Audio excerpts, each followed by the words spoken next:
আমার বাসার সামনে একটি ভয়াবহ দুর্ঘটনা ঘটে গেল। দুইজন মহিলা ড্রাইভার গাড়ি চালাইতেছিল, তারা নিজেদের গাড়ি নিজেরাই চালাচ্ছিল।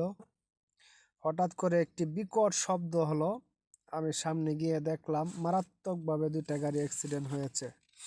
এই দেখেন, কালো গাড়িটার সামনের সাইডটা একবারে ধ্বংস হয়ে গেছে। এই গাড়ি অ্যাক্সিডেন্ট হওয়ার সাথে সাথে এয়ার ব্যাগ বের হয়ে গেছে।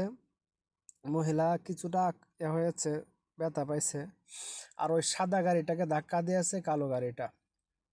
ধাক্কা খেয়ে এই পিলারের সাথে বাইজে আবার ফিরে গেছে, যা রাস্তায় আবার গাড়িটা দাঁড়াইছে, ওই সাইডে ধাক্কা দিছে। এ দেখেন ভাঙ্গে কি অবস্থা হয়েছে। পিলারের সাথে এই জায়গাটা লাগছিল, এই যে এই পাশ দিয়া ধাক্কা দিছিল। আর ওই ধাক্কা খায়া পোল্ট্রিবাজি খায়া যে পিলারের সাথে বাজছে। যাই হোক, পিলারটা ভাঙ্গে পড়ে না, উপরের লাইটটা পড়ে গেছে। তারপরে